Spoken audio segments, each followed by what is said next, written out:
PM7 భక్తి ప్రేక్షకులకు నమస్సుమాంజలి. ఈరోజు మరి కర్కాటక రాశి వారి యొక్క లక్షణాలు ఎలా ఉంటాయి, కర్కాటక రాశి వారు ఏ ఏ రంగాల్లో అభివృద్ధి చెందుతారు, వీరిలో ఉండే గుణ సంపద ఏంటి, మరి బలహీన సంపద ఏంటి, ఇలాంటి ఇత్యాది విశేషాలన్నీ కూడా ఒకసారి తెలుసుకునే ప్రయత్నం చేద్దాం. కర్కాటక రాశిలోకి పునర్వసు 4వ పాదము, పుష్యమి 4 పాదాలు, ఆశ్లేష 4 పాదాలు కూడా కర్కాటక రాశిలోకి వస్తాయి. ఈ కర్కాటక రాశి అనేది చంద్రుడి యొక్క ఆధిపత్యం అనేది ఉంటుంది. అంటే ఈ కర్కాటక రాశికి అధిపతి చంద్రుడు అవుతున్నాడు కనుక చంద్రుడు ఎప్పుడైతే మనకి అధిపతి అవుతాడో మనకి సూచాయిగా దీని యొక్క కర్కాటక రాశి లక్షణాలు అనేది అర్థమవుతూ ఉంటాయి.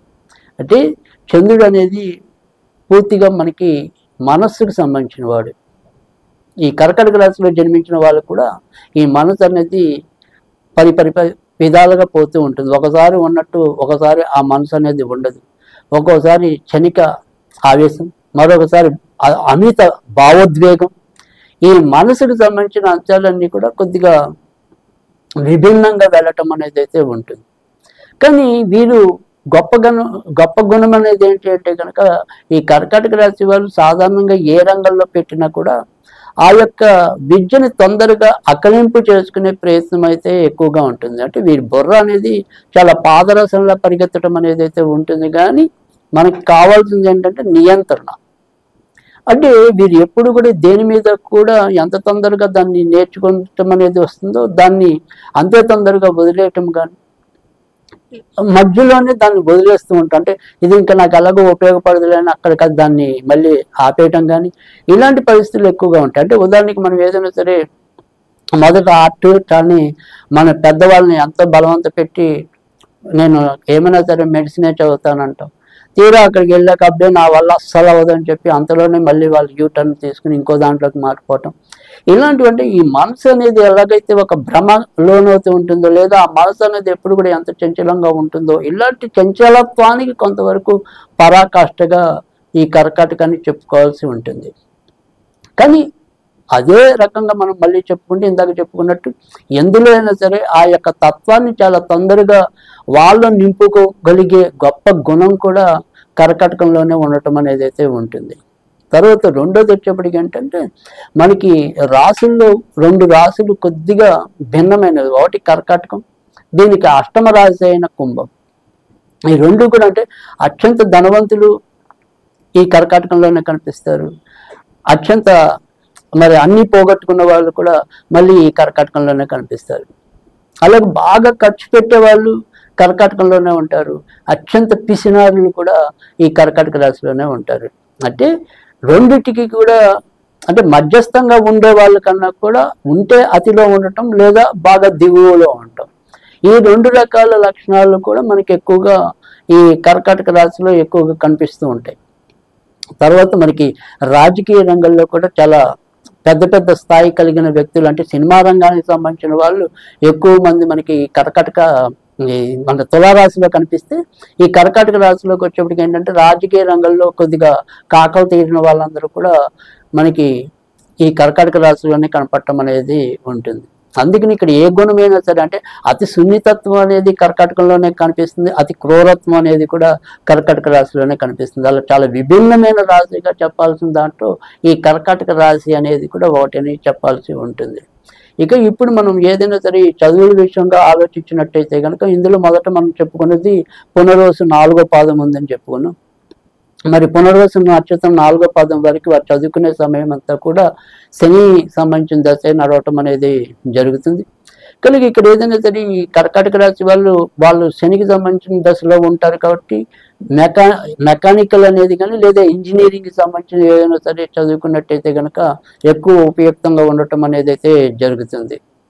తర్వాత రెండోది వచ్చేప్పటికి ఏంటంటే వారు సంపాదించుకునే టైం అంతా కూడా బుధమా దశ అనేది ఉంటుంది. కనుక ఈ కర్కాటక రాశి వాళ్ళు సాధారణంగా ఉన్న చోట కన్నా కూడా ఇతర ప్రాంతాల్లోనే, ఎందుకంటే వీరు బుధుడు అనే వాళ్ళకి వీరికి వ్యయాధిపతి అవుతాడు కనుక సాధారణంగా కర్కాటక రాశి వాళ్ళు పుట్టం బుధమార్దశలోనైనా పుట్టాలి లేదా మధ్యలో బుధమార్దశ అయినా వస్తుంది అలా చూసినప్పటికీ కూడా. అందుకని ఖచ్చితంగా వారి యొక్క పుట్టిన ప్రదేశం ఏదైతే ఉంటుందో ఆ పుట్టిన ప్రదేశానికి కొద్దిగా ఏదో రకంగా దూరం అయ్యే వాళ్ళు, వదిలగలిగే వాళ్ళు ఎక్కువగా మనకి కర్కాటక రాశిలో ఉండే పరిస్థితి కూడా ఎక్కువగా కనిపించడం అనేది అయితే ఉంటుంది. తర్వాత రెండోది వచ్చేప్పటికి ఏంటంటే ఇక్కడ ముఖ్యంగా మనం ఇందాక చెప్పుకున్నట్టు ఏదైతే ఉంటుందో ఈ శని మహాదశ అనేది ఒక ఇంచుమించు 19 ఏళ్ళు అంత క్రితం ఏదైతే మరి పునర్వసులో పూర్తి కనుక అదొక 4 ఏళ్ళు అంటే 23 ఏళ్ళ తర్వాత అంతా కూడా వీళ్ళకి పూర్తిగా బుధ మహాదశ అనేది ఉంటుంది కనుక స్థాన మార్పు అనేది రావటం అనేది, తర్వాత కొంత దూర ప్రాంతాల్లో రాణించడం అనేది ఉంటుంది కనుక, తర్వాత రెండోది పూర్తిగా బుధుడికి సంబంధించిన అంశాలు ఎక్కువగా ప్రాతినిధ్యం వహిస్తే కనుక ఆ సమయంలోనే వీరు ఎక్కువగా రాజకీయాల్లోకి వచ్చే వాళ్ళు రాజకీయాల్లోకి రావటం, దేనికైనా సరే చిన్న చిన్న నాయకులుగా ఉండటం, తర్వాత మార్కెటింగ్ రంగంలో ఉన్న వాళ్ళు మార్కెటింగ్ రంగంలో పేరు ప్రఖ్యాతులు గడించడం, ఇలాంటివన్నీ కూడా అంటే బుధుడికి సంబంధించిన వ్యాపార లక్షణ అంశాలన్నీ కూడా మనకి ఎక్కువగా ఈ కర్కాటకంలో అంటే ఎక్కువగా వ్యాపారాలు చేస్తూ బతికే వాళ్ళు కూడా మనకి వృషభం కర్కాటకంలో ఎక్కువగా కనిపిస్తారు. ఆ తర్వాత కొంత కన్యలో కనిపించడం అనేది అయితే ఉంటుంది. మిథున రాశి వాళ్ళు వారు ఉద్యోగాల్లో ఉంటూ కూడా సైడ్గా ఏదైనా సరే వ్యాపారాలు చేయటం అనేది అయితే ఉంటుంది. ప్రత్యక్షంగా ఎక్కువ పూర్తి స్థాయి వ్యాపారాలు చేసే వాళ్ళు అయితే కనుక మనకి వృషభము, కర్కాటకము, కన్య కొద్దిగా ఎక్కువ స్థాయిలో కనపడడానికి అయితే అవకాశం ఉంటుంది.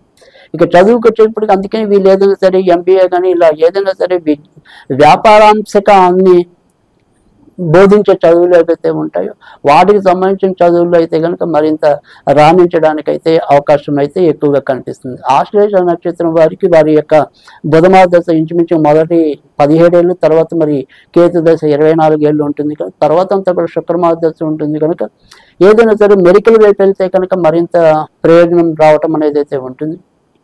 ఒకవేళ ఇంజనీరింగ్ వెళ్దాం అనుకుంటే కనుక మెకానికల్ ఇంజనీరింగ్ అనేది ఒకటి, రెండోది ఎలక్ట్రానిక్ అండ్ కమ్యూనికేషన్స్ అయితే కనుక వీరికి కూడా ఎక్కువ రాణింపు ఇవ్వడానికి అయితే అవకాశం ఎక్కువగా కనిపిస్తుంది. ఇక వ్యాపారం అనేది వీరు ఏదైనప్పటికీ కూడా మనకి ప్రజలకి ఎక్కువగా మేలు చేసేవి ఏవైతే ఉంటాయో లేదా నిత్యావసరాలుగా ఏవైతే ఉంటాయో ముఖ్యంగా వీరికి భాగ్యాధిపతి గురుడు కనుక ఎడ్యుకేషన్ సంబంధించిన రంగం అంతా కూడా వీరికి ఎక్కువగా ఉపయుక్తంగా ఉండటం అనేది అయితే జరుగుతుంది.